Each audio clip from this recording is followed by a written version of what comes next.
Hi friends, welcome to competitive cracker. ഞാൻ ആശാ ബിനീഷ്. എന്റെ പേര് റബിഹത്ത്.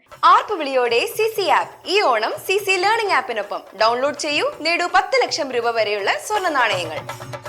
അപ്പൊ ഞങ്ങൾ രണ്ടുപേരും കൂടി ഇന്ന് വന്നിരിക്കുന്നത് നമുക്ക് BFO അല്ലെ, BFOയുടെ നോട്ടിഫിക്കേഷൻ എത്തി. അതിനുവേണ്ടി കുറെ കാര്യങ്ങൾ പറഞ്ഞു കൊടുക്കാറുണ്ട് ടീച്ചറെ അതെ അല്ലെ.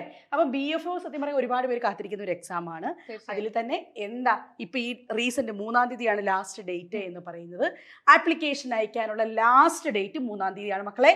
ഇപ്പൊ പഠിച്ച ഈ ജോലിക്ക് കിട്ടും അല്ലെ.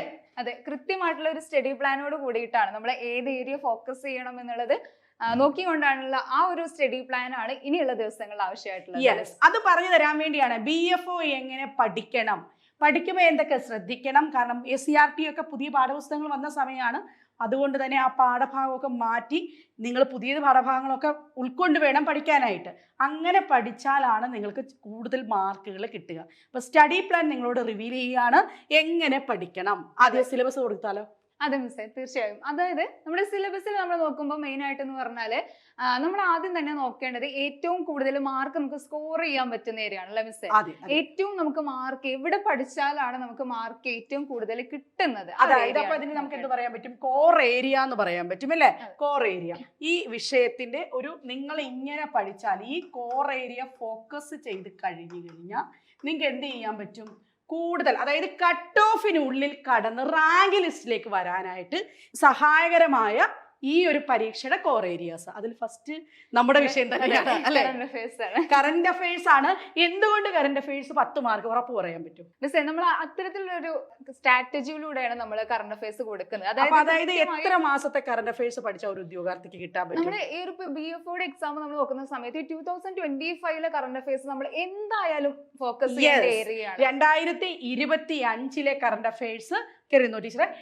2025 കറന്റ് അഫയേഴ്സ് ഉറപ്പായും മക്കളെ നിങ്ങൾ നോക്കണം.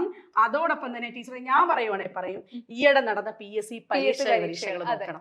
PSC പരീക്ഷകൾ നോക്കി കഴിഞ്ഞു കഴിഞ്ഞാൽ അതിന്റെ കറന്റ് അഫയേഴ്സിന്റെ ക്വസ്റ്റ്യൻസ് മനസ്സിലാകും. ഇപ്പം UN എല്ലാ പ്രാവശ്യവും ചോദിച്ചിട്ടുണ്ട് അല്ലെ. UN ഏതെങ്കിലും ഒരു ക്വസ്റ്റ്യൻസ് വന്നിട്ടുണ്ട് പ്രത്യേകിച്ച്. അതായത് നമ്മുടെ പരിസ്ഥിതിയുമായി ബന്ധപ്പെട്ടതിന് ഒരു പ്രാധാന്യമില്ലേ, അതുമായി ബന്ധപ്പെട്ടുകൊണ്ട് വരുന്ന പല സമ്മിറ്റുകൾ ഇമ്പോർട്ടന്റ് ആയിട്ടാണ്. പിന്നെ വേറെ എന്തൊക്കെയായിരിക്കും അങ്ങനെ പറയുകയാണെങ്കിൽ? അപ്പോയിന്റ്മെന്റ്സ് വരുന്നുണ്ട്. അപ്പോയിന്റ്മെന്റ്സിൽ തന്നെ എന്തിനായിരിക്കും കൂടുതൽ പ്രാധാന്യം എന്ന് മനസ്സിലാവുന്നുണ്ടോ? അതെ, അതായത് സെൻട്രൽ കാര്യങ്ങൾക്കല്ലേ, സെൻട്രലിൽ നടക്കുന്ന അപ്പോയിന്റ്മെന്റ്സിനാണ് അല്ലെ കൂടുതലായും. സെൻട്രൽ ക്യാബിനറ്റ് ചോദിക്കാറുണ്ട്.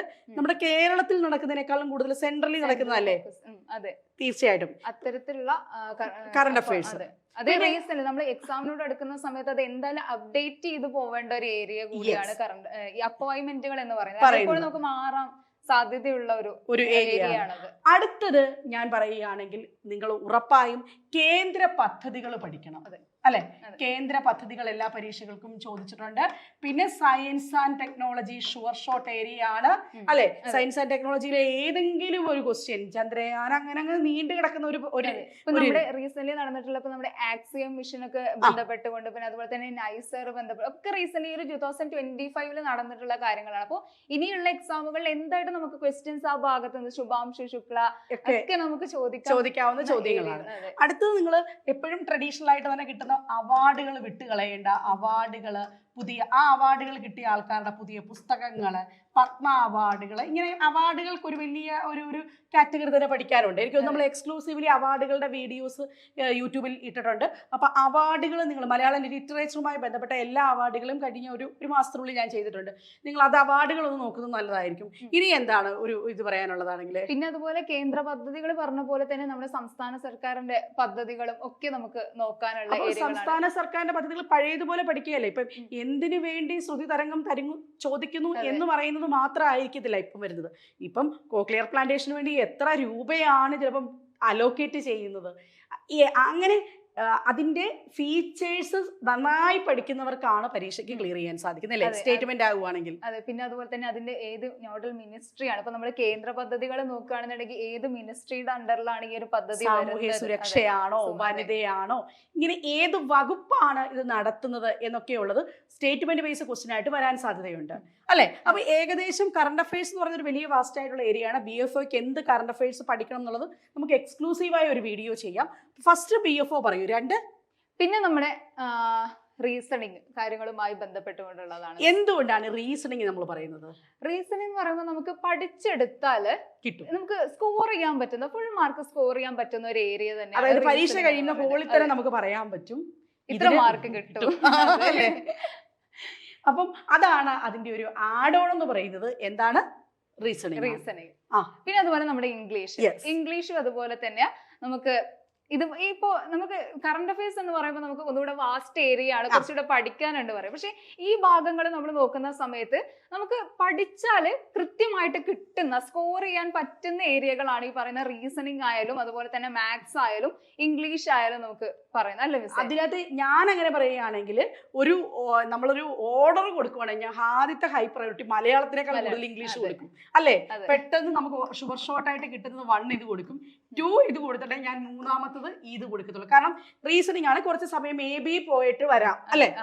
അങ്ങനെയുണ്ട്. പക്ഷെ ഇംഗ്ലീഷ് പഠിക്കാതെ നിങ്ങൾ ആരും ഇരിക്കരുത് മക്കളെ. ഇംഗ്ലീഷ് നന്നായി പഠിക്കുക. ഇനി ഇംഗ്ലീഷ് നിങ്ങൾക്ക് പ്രയാസമാണോ എങ്കിൽ പോന്നു, നമ്മുടെ പുലി ഇവിടെ കിടപ്പുണ്ട്, ശ്രീകലാമിസ് ഇവിടെ കിടപ്പുണ്ട്. ശ്രീകലാമിസ് നിങ്ങളെ ബേസ് തൊട്ട് ഇംഗ്ലീഷ് പഠിപ്പിച്ചു തരും. അത് ഷുവർ ഷോട്ടാണ്, ഏതാൾക്കും പഠിക്കാൻ പറ്റത്തില്ലേ? ഉറപ്പായും. അതാണ് ഇംഗ്ലീഷിന്റെ ഒരു കാര്യം എന്ന് പറഞ്ഞാൽ, ശ്രീകലാമിസിന്റെ ക്ലാസ്സിൽ ഇരുന്ന് നോക്ക്, നിങ്ങൾക്ക് ആർക്കും ഇംഗ്ലീഷ് പഠിക്കാൻ പറ്റും. അത് ഞങ്ങൾ ഉറപ്പ് തരുന്നതാണ്. അപ്പോൾ ഇംഗ്ലീഷ്, മലയാളം, കണക്ക്. മലയാളത്തിന് വേണ്ടി നമ്മുടെ രേവതി മിസ് വരുന്നുണ്ട്, അല്ലെ? പിന്നെ കണക്കിന് വേണ്ടി കണക്കിന്റെ ഞങ്ങളുടെ മാസ്റ്റർ ആയിട്ടുള്ള ഷൈജു സാറാണ് നിങ്ങളിലേക്ക് എത്തുന്നത്. അപ്പൊ ഈ 3 വിഷയങ്ങളുടെ നിങ്ങളുടെ മാർക്ക് നിങ്ങൾക്ക് ഉറപ്പിക്കാം, അല്ലെ? അതും ബോറടി ഇല്ലാത്ത ക്ലാസ്സുകൾ. ആ 3 പുലികളാണ്, പുലിക്കുട്ടികളാണ് നിങ്ങളിലേക്ക് എത്തുന്നത്, മലയാളം, ഇംഗ്ലീഷ്, കണക്കുമായിട്ട്. ഓക്കെ, ഇനിയും അടുത്തത് എന്താണ് പറയുന്നത്? പിന്നെ നമ്മുടെ മെയിൻ 20 മാർക്കിന്റെ സ്പെഷ്യൽ ടോപ്പിക്.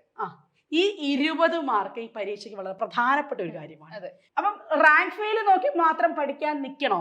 റാങ്ക് ഫയലിലേക്ക് ഞാൻ പറയാന്ന് പറഞ്ഞ മിസ്സേ, പ്രീവിയസ് ഇയർ ക്വസ്റ്റ്യൻസ് ആണ് ഏറ്റവും ഇമ്പോർട്ടന്റ് ആയിട്ടുള്ളത്. PYQ നോക്കണം, പിന്നെ ഇവരുടെയൊക്കെ വെബ്സൈറ്റുകൾ നോക്കണം, പിന്നെ റീസെന്റ് അപ്ഡേറ്റ്സ് വളരെ ഇമ്പോർട്ടന്റ് ആണ്. അതായത് പഴയ ബുക്കുകളിലെ കാര്യങ്ങൾ മാത്രമല്ല നിങ്ങൾ പഠിക്കേണ്ടത്, ഇതുമായി ജോലി ചെയ്ത അവരുടെ കൃത്യമായ റിപ്പോർട്ടുകളും ഒക്കെ തന്നെയും നിങ്ങൾക്ക് പരീക്ഷകളിലേക്ക് വരും. കറണ്ട് അഫയേഴ്സിന് ഇവിടെ പ്രാധാന്യമുണ്ട്. അങ്ങനെ 20 മാർക്കിന് നിങ്ങൾക്ക് ഷുവർ ഷോട്ട് ആയിട്ട് തന്നെ നിങ്ങൾക്ക് ലഭിക്കുന്ന രീതിയിലാണ് ടീം കോമ്പറ്റിറ്റീവ് ക്രാക്കറി ക്ലാസ്സുകൾ ഡിസൈൻ ചെയ്തിരിക്കുന്നത്. ഓക്കെ, അപ്പൊ നമ്മൾ ഷുവർ ഷോട്ട് കോർ ഏരിയ പറയും. ഇനി നെക്സ്റ്റ് എന്താണ് പറയുന്നത്? ഇനി നമുക്ക് ഈ ഒരു 10 മാർക്കിന്റെ 20 മാർക്കിന്റെ ഏരിയ കഴിഞ്ഞാല് പിന്നെ നമുക്ക് ഇമ്പോർട്ടന്റ് ആയിട്ട് പറയാൻ പറ്റുന്നത് നമ്മൾ എല്ലാ എക്സാമിനും പഠിച്ചു പോകുന്ന കുറച്ച് ഏരിയകൾ തന്നെയാണ്, അല്ലേ മിസ്സേ? അതായത് നമ്മുടെ 5 മാർക്കിന്റെ 8 മാർക്കിന്റെ ഒക്കെ ഏരിയകൾ. അപ്പൊ ഇതിൽ തന്നെ നമ്മൾ ഫോക്കസ് ചെയ്യേണ്ടതെന്ന് പറഞ്ഞാൽ ആദ്യം 8 മാർക്കിന്റെ ഏരിയ ആയിരിക്കും. ഇന്ത്യൻ ഭരണഘടന പഠിക്കാൻ ഏറ്റവും നല്ലത് എങ്ങനെയാണ്? Previous year questions, previous year question paper പഠിക്കുക. ഞാൻ പറയുമ്പോൾ പ്രീവിയസ് ഇയർ ക്വസ്റ്റ്യൻ പേപ്പർ പഠിക്കുക. ശരിക്കും ഇതൊക്കെ എന്ന് പറഞ്ഞു കഴിഞ്ഞാൽ കണക്ടിങ് പോർഷൻസ് ആണ്. ഇപ്പൊ ചരിത്രം മനസ്സിലായ ചരിത്രത്തിന്റെ ഒരു ഭാഗത്ത് തന്നെ നമ്മൾ ഇന്ത്യൻ കോൺസ്റ്റിറ്റ്യൂഷൻ പഠിക്കുന്നുണ്ട്, അല്ലെ? അപ്പം അത് ഒരു നമുക്കൊരു കണക്ട് ചെയ്ത് പഠിക്കാൻ പറ്റിയാൽ ഈ ഭരണഘടനയുടെ ഈ പരീക്ഷ എന്താണോ ഡിമാൻഡ് ചെയ്തത് ആ സിലബസിലുള്ള അത് മാത്രം നിങ്ങൾ പഠിക്കുക, അതിന് നിങ്ങൾ ഫോക്കസ് കൊടുക്കുക. എല്ലാം കൂടെ പഠിച്ചിട്ട് നിങ്ങൾക്ക് പോകാൻ പറ്റില്ല. ഇന്ത്യൻ ഭരണഘടന എന്ന് പറയുമ്പോൾ വലിയ വാസ്റ്റ് ആയിട്ടുള്ളൊരു എക്സാമാണ്. ഈ എക്സാം എന്താണോ ഫോക്കസ് ചെയ്യുന്നത് അതിന് പ്രാധാന്യം കൊടുത്ത് പഠിക്കുക. ദെൻ അടുത്തത് എന്ത് പഠിക്കാൻ പറ്റും? അത് കഴിഞ്ഞ് നമ്മുടെ 3 ഏരിയകൾ, ഇപ്പൊ നമ്മുടെ ഹിസ്റ്ററി ആണെങ്കിലും അതുപോലെ തന്നെ ജോഗ്രഫി ആണെങ്കിലും എക്കണോമിക്സ് ആണെങ്കിലും എല്ലാം 5 മാർക്കിന്റെ ഏരിയാസ് ആണ്. അപ്പൊ ഇവിടെയൊക്കെ മിസ് നമ്മൾ നോക്കുന്ന സമയത്ത് എല്ലാം നമുക്ക് റിപ്പീറ്റഡ് ആയിട്ട് ക്വസ്റ്റ്യൻസ് വരുന്ന ഏരിയ ആണ്. അപ്പൊ നമ്മൾ ഹിസ്റ്ററി ഒക്കെ നോക്കുകയാണെന്നുണ്ടെങ്കിൽ നമ്മുടെ നവോത്ഥാന പ്രസ്ഥാനങ്ങൾ, നവോത്ഥാന നായകന്മാരുമായി ബന്ധപ്പെട്ടുകൊണ്ടുള്ള ഇന്ത്യനും കേരളവും റിപ്പീറ്റഡ് പോർഷൻ ആണ്. നിങ്ങൾ 2-1 ക്വസ്റ്റ്യൻ പേപ്പർ നോക്കിയാൽ മതി. മറന്നു പോകണ്ട, ഇവിടെ ഒക്കെ SCERT പ്ലസ് NCERTക്ക് പ്രാധാന്യമുണ്ട്. ഓക്കെ, അത് അടുത്ത. അപ്പൊ ആ 3 പോർഷൻ കഴിഞ്ഞു കഴിഞ്ഞാൽ ഞാൻ പറയുന്ന ഒരു പോർഷൻ ഏതാണെന്നറിയാമോ? ജീവശാസ്ത്രം, അതിൽ തന്നെ ഈ പൊതുജനാരോഗ്യം കുറച്ചും കൂടെ കറണ്ട് അഫയേഴ്സ് ഓറിയന്റഡ് ആയിട്ട് തന്നെ നമുക്ക് പഠിക്കാൻ പറ്റും. നിങ്ങൾ മനുഷ്യ ശരീരം ഫുള്ളായിട്ടൊന്നും പഠിച്ചുകൊണ്ടിരിക്കരുത്. അതിൽ നിന്ന് കോർ ഏരിയ നോക്കിയിട്ട്, ഇപ്പൊ രക്തം അങ്ങനെയാണെങ്കിൽ രക്തത്തെ ബേസ് ചെയ്ത് ഏത് ചോദ്യങ്ങളാണ് ഉണ്ടാവുന്നത്, അല്ലെ? പക്ഷെ പൊതുജനാരോഗ്യത്തെ ബേസ് ചെയ്യുമ്പോൾ കുറച്ചും കൂടെ കറണ്ട് അഫയേഴ്സ് സ്കീമുകൾ ഈ ഭാഗത്ത് നിന്ന് അത്യാവശ്യം നല്ല ക്വസ്റ്റ്യൻ വരുന്ന സ്കീമുകൾ വരും. പിന്നെ ഈ പറയുന്ന രോഗങ്ങൾ, പുതിയ രോഗങ്ങൾ എവിടെ റിപ്പോർട്ട് ചെയ്തു, അല്ലെ? ഇതൊക്കെ നമ്മുടെ ഒരു കറണ്ട് അഫയേഴ്സുമായി ബന്ധപ്പെടുത്തിക്കൊണ്ടാണ് പൊതുജനാരോഗ്യം നമ്മൾ പഠിക്കുന്നത്. വാക്സിനേഷൻസ് വളരെ ഇമ്പോർട്ടന്റ് ആണ്. ഇതൊക്കെയാണ് ഇവിടെ നിങ്ങൾ ചോദിക്കുന്ന ചോദ്യങ്ങൾ എന്ന് പറയുന്നത് വളരെ ഇമ്പോർട്ടൻ്റ് ആയിട്ടാണ്. അതും ഇത് അറിയുകയും ചെയ്യാം. അടുത്തത് എന്താണ്? പിന്നെ നമ്മുടെ കലാസാഹിത്യം കായികം എന്ന് പറയുന്നത് കറണ്ട് അഫയേഴ്സ് റിലേറ്റ് ചെയ്ത് തന്നെ പഠിക്കുന്നതാണല്ലോ നല്ലതായിട്ടുള്ളത് അല്ലേ? ഇപ്പോൾ റീസെന്റ് ഇപ്പൊ നടന്നിട്ടുള്ള എന്തെങ്കിലും ഒരു ഫെസ്റ്റിവൽ ഏത് സ്റ്റേറ്റിലാണ് നടന്നത്, അങ്ങനെയുള്ള രീതിയിലൊക്കെ നമുക്ക് ഇവിടുന്ന് പിന്നെ നമ്മുടെ സ്പോർട്സ് റിലേറ്റഡ് ആയിട്ട് ഒക്കെ നമുക്ക് കറണ്ട് അഫയേഴ്സ് ഒക്കെ CA തന്നെയാണ്. CA പഠിക്കുന്നതിനോടൊപ്പം തന്നെ കയറി പോകുന്ന പോർഷനാണ് ഈ പറയുന്നത്. ജ്ഞാനപീഠം അതൊക്കെ ഇവിടെ ചോദിക്കുന്ന ഒരു ഏരിയാസ് ആണ്. സാംസ്കാരികവുമായിട്ടൊക്കെ ബന്ധപ്പെട്ട് ഈ പറയുന്ന കൾച്ചറൽ ഫെസ്റ്റിവൽസ് ആണ് ടീച്ചർ പറഞ്ഞത് അല്ലേ? ഓക്കെ. പിന്നെ സയൻസ് ആണ്. സയൻസിന് 3 മാർക്ക് 6 മാർക്കാണ് ഉള്ളത്. ഇതൊക്കെ അങ്ങ് ഒരുപാട് പഠിച്ച സമയം കളയരുത്. അതാണ് ഒതുക്കി പഠിക്കേണ്ടത് ഒതുക്കി പഠിക്കുക, ഫാസ്റ്റ് ആയിട്ട് പഠിക്കേണ്ടത് പഠിക്കുക. ഓക്കെ.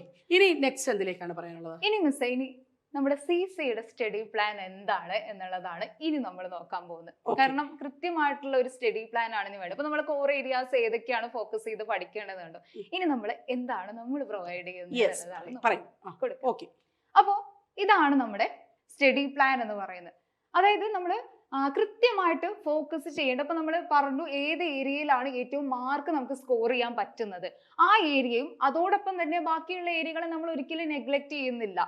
ഇപ്പൊ എക്കണോമിക്സ് ആണെങ്കിൽ കേരള ഹിസ്റ്ററി ആണെങ്കിൽ ഈ ഇന്ത്യൻ സാമ്പത്തിക രംഗവും ആസൂത്രണ രംഗവും പഠിക്കാനായിട്ട് കുറച്ചുകൂടി എളുപ്പമുള്ള ഒരു ഏരിയ ആണ്. അതായത് എക്കണോമിക്സിൽ നമ്മൾ കുറച്ച് സ്റ്റാറ്റിസ്റ്റിക്സുകളുടെ കണക്കുകൾ പഠിക്കുന്നതിനേക്കാളും ഇതൊക്കെ എന്ന് പറഞ്ഞാൽ PSCയുടെ ഒരു പൂളിൽ കിടക്കുന്ന ഏരിയാസ് ആണ് അല്ലെ? ആസൂത്രണ കമ്മീഷൻ അല്ലെങ്കിൽ പഞ്ചവത്സര പദ്ധതികള്, ഈ നീതി ആയോഗ്, അത് കഴിയുമ്പോൾ നീതി ആയോഗ്, ഇതൊക്കെ ഇങ്ങനെ കണക്ട് ചെയ്ത് പോകുന്ന സംഭവങ്ങളായതുകൊണ്ടാണ് നമ്മൾ ആദ്യത്തെ ദിവസങ്ങളിൽ തന്നെ ഇത് കൊടുത്തിട്ടുള്ളത്. പിന്നെ അതിന്റെ ഒപ്പം തന്നെ നമ്മൾ എല്ലാ ദിവസവും നമ്മൾ കണക്കുകൾ പഠിപ്പിക്കും അല്ലെ? കണക്ക് ആദ്യം സംഖ്യകൾ തൊട്ടാണ് പഠിപ്പിക്കുന്നത്. ഡിഫറെന്റ് ടൈപ്പ് ഓഫ് സംഖ്യകൾ ഏതൊക്കെ തരത്തിലുണ്ട്, അവിടെ തൊട്ട് LCM ആ ഒരു കോൺസെപ്റ്റ് കിട്ടിക്കഴിഞ്ഞാൽ അടിസ്ഥാന ക്രിയകളും കിട്ടിക്കഴിഞ്ഞാൽ നിങ്ങൾക്ക് ഇവിടുന്ന് ബോർഡ് മാസിലെ പ്രോബ്ലംസ് ചെയ്യാൻ പറ്റും അല്ലെ? ബോർഡ് മാസ് അങ്ങോട്ട് ചെയ്ത് കഴിയുമ്പോൾ LCM HCF ബേസ് പറഞ്ഞു കൊടുത്തു കഴിഞ്ഞാൽ ഭിന്നസംഖ്യകൾ എന്ന് പറയുന്ന ടോപ്പിക്കിൽ നിന്ന് ഏത് കണക്കും നിങ്ങൾക്ക് ചെയ്യാൻ പറ്റും. അപ്പം കണക്ക് ചെയ്യിപ്പിക്കുമ്പോൾ നമ്മൾ കൂടുതലും പ്രാക്ടീസ് സെഷൻസ് ആണ് കൊടുക്കുന്നത്. അതിന് നമുക്ക് വർക്കൗട്ടുകൾ, അതുപോലെ തന്നെ നമ്മളിപ്പോ ഓരോ ദിവസവും അതല്ലെങ്കിൽ ഓരോ ആഴ്ചകളും നമ്മൾ കൊടുക്കുന്ന എക്സാമുകൾ, അതൊക്കെ എഫക്റ്റീവ് ആയിട്ട് തന്നെ ചെയ്യാൻ പറ്റും.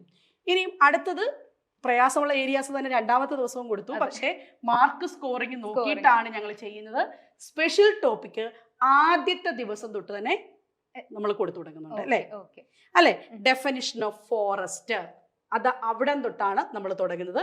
പിന്നെ ഇന്ത്യൻ ഭരണഘടനയുടെ അടിസ്ഥാന അറിവുകൾ അല്ലെ? അപ്പൊ നിങ്ങൾ ടൈം ടേബിൾ പ്രിപ്പയർ ചെയ്യുമ്പോൾ ഇവർ ഏറ്റവും കൂടുതൽ ശ്രദ്ധിക്കേണ്ടത് എന്താണ്? മാർക്ക് ഡിസ്ട്രിബ്യൂഷൻ തന്നെയല്ലേ? അതെ. അതായത് നമ്മൾ നേരത്തെ പറഞ്ഞ പോലെ തന്നെ നമുക്ക് ഏറ്റവും കൂടുതൽ മാർക്ക് കിട്ടുന്ന ഏരിയ നമ്മൾ നോക്കണം. അതുപോലെ തന്നെ മാർക്ക് കുറഞ്ഞ ഏരിയകളിൽ നമ്മൾ ഫോക്കസ് ചെയ്യണം. അത് മെയിൻ ആയിട്ട് നമ്മൾ പ്രീവിയസ് ഇയർ ക്വസ്റ്റ്യൻസ് ഫോക്കസ് ചെയ്തുകൊണ്ട് ഏറ്റവും കൂടുതൽ റിപ്പീറ്റഡ് ആയിട്ട് ക്വസ്റ്റ്യൻസ് ഏത് ഏരിയയിൽ നിന്നാണോ വരുന്നത് ആ ഏരിയ ഫോക്കസ് ചെയ്തുകൊണ്ട് പഠിക്കും. അപ്പൊ നമ്മുടെ സ്റ്റഡി പ്ലാൻ പറയുന്നത് ലെസ് എഫേർട്ട് ഇട്ട് കഴിഞ്ഞാൽ എന്ത് കിട്ടും നമുക്ക്? അതായത് നമ്മളൊരു സ്മാർട്ടായിട്ടുള്ള ഒരു സ്റ്റഡി പ്ലാൻ ഇതേപോലെ പ്രിപ്പയർ ചെയ്ത് കഴിഞ്ഞ് ലെസ് എഫേർട്ട് ഇട്ട് നമുക്ക് എന്ത് ചെയ്യുക? ടെൻഷൻ ഒന്നും ഇല്ലാതെ റാങ്ക് ലിസ്റ്റിലേക്ക് കയറ്റുക അല്ലെ? നമ്മുടെ ഒരു പ്ലാൻ അതാണ്. അപ്പൊ അതാണ് നിങ്ങളിലേക്ക് എത്തിക്കുന്നത്. ഓക്കെ. പിന്നെ അത് കഴിഞ്ഞ് നമ്മൾ ഡേ 3 വരുമ്പോഴും അവിടെയും നമ്മുടെ മെയിൻ ഏരിയ കറണ്ട് അഫയേഴ്സ് വരുന്നുണ്ട്, മാത്സ് മെന്റൽ എബിലിറ്റി വരുന്നുണ്ട്, പിന്നെ നമ്മുടെ സയൻസിന്റെ ഏരിയ നമ്മൾ 3 മാർക്കിന്റെ ഏരിയ ആണെങ്കിൽ പോലും നമ്മളത് വിട്ട് കളയുന്നില്ല. കാരണം ഈ ജീവകങ്ങളും അപര്യാപ്ത രോഗങ്ങൾ എപ്പോഴും നമുക്ക് ക്വസ്റ്റ്യൻ കാണുന്ന ഏരിയ. അത് റിപ്പീറ്റ് തന്നെ പഠിച്ചാൽ മതി. ഏത് ജീവകത്തിന്റെ അപര്യാപ്തത കൊണ്ടാണ് രോഗം ഉണ്ടാകുന്നത് അല്ലെ? നമ്മുടെ സ്കെർവിയും ഒക്കെ എപ്പോഴും ചോദിച്ചുകൊണ്ടിരുന്ന ഒരു PSCയുടെ ക്വസ്റ്റ്യൻസ് ആണ്. നന്നായി ക്വസ്റ്റ്യൻ ബാങ്ക് ഉള്ളതാണ്. നമുക്ക് കൃത്യമായ നോട്ട് ഉണ്ട് അല്ലെങ്കിൽ ക്ലാസ് ഉണ്ടെങ്കിൽ ഇതിനെ കണക്ട് ചെയ്ത് പഠിക്കാൻ പറ്റും. അപ്പോൾ സയൻസുമായി ഞങ്ങളിലേക്ക് എത്തുന്നത്, ഞങ്ങൾ പഠിപ്പിക്കാനായിട്ട് എത്തുന്ന ഫാക്കൽറ്റി എന്ന് പറയുന്നത് സഞ്ജയ് സാറാണ്. തീർച്ചയായിട്ടും സഞ്ജയ് അടിപൊളിയായിട്ട് ഈ ഭാഗങ്ങൾ എടുത്തു തരുന്നതാണ് അല്ലേ? ഇനി 4ാമത്തെ അവിടെയും നമ്മള് സ്പെഷ്യൽ അല്ലേ? പിന്നെ നമ്മുടെ കേരള ചരിത്രം കൂടിയാണ് അവിടെ. അപ്പം കേരള ചരിത്രം കൊടുത്തു. അത് കഴിഞ്ഞ് കേരള ചരിത്രം എന്ന് പറയുന്നത് ഞാൻ പറയും നവോത്ഥാന നായകന്മാരെയൊക്കെ നമുക്ക് പഠിച്ചെടുക്കാം. പക്ഷെ ലോക ചരിത്രം അങ്ങനെയല്ല. ഷോർട്ടായിട്ട് കുറച്ച് ഏരിയ പഠിച്ചു കഴിഞ്ഞാൽ അതിൽ നിന്നേ ചോദിക്കത്തുള്ളൂ. അതാണ് നമ്മുടെ അമേരിക്കൻ റവല്യൂഷൻ, ലോകവിപ്ലവം, പിന്നെ അങ്ങനെ പോകുന്ന നമുക്ക് കുറച്ച് വിപ്ലവങ്ങളുണ്ട്. അതിൽ നിന്ന് ഉറപ്പായും ചോദ്യങ്ങൾ വരും അല്ലെ? ഒരു ക്വസ്റ്റ്യനിൽ നമുക്ക് പ്രതീക്ഷിക്കാം. ഇവിടെ ശരിക്കും NCERTക്കാണ് കൂടുതലായിട്ട് ഞങ്ങൾ പ്രാധാന്യം കൊടുത്ത് പഠിപ്പിക്കാറുള്ളത്. ഓക്കെ. കേരള ഹിസ്റ്ററി ചിലപ്പം ചില സമയങ്ങളിൽ തിരുവിതാംകൂറിന്റെ ചരിത്രങ്ങളിൽ നിന്ന് ചില സിലബസിൽ മാത്രമേ ഉള്ളൂ തിരുവിതാംകൂർ വരുന്നത് അല്ലെ. അപ്പം അവിടെ വരുന്നത് ചില എല്ലാ രാജാക്കന്മാരെയും പഠിപ്പിച്ചു പോകുക എന്നുള്ളതല്ല, ഏറ്റവും പ്രധാനപ്പെട്ട രാജാക്കന്മാരുടെ സംഭാവനകൾ അല്ലെ. ആ പ്രധാനപ്പെട്ട രാജാക്കന്മാരുടെ സംഭാവനകൾ പഠിച്ചു കഴിഞ്ഞാൽ അവിടെ ഒരു ക്വസ്റ്റ്യൻ കിട്ടും. വലിയ ടോപ്പിക്കാണ് സാമൂഹിക മത പ്രസ്ഥാനങ്ങൾ. അപ്പൊ ഇത് കോമ്പറ്റേറ്റീവ് ക്രാക്കർ നൽകുന്നത് എങ്ങനെയാണെന്ന് വെച്ച് കഴിഞ്ഞാൽ നമ്മുടെ ആപ്പിലൂടെയാണ് അല്ലെ. അതെ മിസ്, നമ്മുടെ ആപ്പിലൂടെ കൃത്യമായിട്ടുള്ള മോക്ക് ടെസ്റ്റുകൾ, റിവിഷന് എല്ലാം അടങ്ങിയിട്ടുള്ളതാണ് നമ്മുടെ ബാച്ച് എന്ന് പറയുന്നത്. അപ്പം ക്ലാസ്സുകൾ നിങ്ങൾ എവിടെയും പോയി തപ്പി സമയം കളയേണ്ട, കാരണം പരീക്ഷയ്ക്ക് പഠിക്കുക എന്ന് പറയുന്നത് വളരെ ഇമ്പോർട്ടൻ്റ് ആണ്. ആ സമയത്ത് ഏറ്റവും ഇമ്പോർട്ടൻ്റ് ആയിട്ട് തന്നെ ഇതിൻ്റെ എല്ലാം സിലബസ് എടുത്തു വെച്ച് സിലബസിനകത്തുള്ള ക്ലാസ്സുകൾ ഞങ്ങൾ അപ്ലോഡ് ചെയ്ത് PYQ ബേസ് ചെയ്ത് നിങ്ങളിലേക്ക് എത്തിക്കുകയാണ് നമ്മുടെ BFO എക്സാമിന് വേണ്ടി ടീം കോമ്പറ്റേറ്റീവ് ക്രാക്കർ. അപ്പം ടീം കോമ്പറ്റേറ്റീവ് ക്രാക്കറിനോടൊപ്പം തന്നെ നിങ്ങൾക്കും ക്ലാസ്സുകൾക്ക് ജോയിൻ ചെയ്യാൻ സാധിക്കും. പുതിയ ബാച്ച് സ്റ്റാർട്ട് ചെയ്തിട്ടുണ്ട്. അപ്ലൈ ചെയ്യാത്തവരെ അപ്ലൈ ചെയ്യുക. കോഴ്സിൻ്റെ കൂടുതൽ ഡീറ്റെയിൽസിന് വേണ്ടി ഞങ്ങളെ കണക്ട് ചെയ്യുക. Study materials, previous year question papers ഇവയൊക്കെ ലഭിക്കുന്നതിന് വേണ്ടിയും നമ്മളെ കണക്ട് ചെയ്യാവുന്നതാണ്. സോ പുതിയ വീഡിയോസുമായിട്ട് വീണ്ടും കാണാം. Thank you so much. ആർപ്പുവിളിയോടെ CC ആപ്പ് ഈ ഓണം CC ലേണിംഗ് ആപ്പിനൊപ്പം ഡൗൺലോഡ് ചെയ്യൂ, നേടൂ 10 ലക്ഷം രൂപ വരെയുള്ള സ്വർണ്ണ നാണയങ്ങൾ.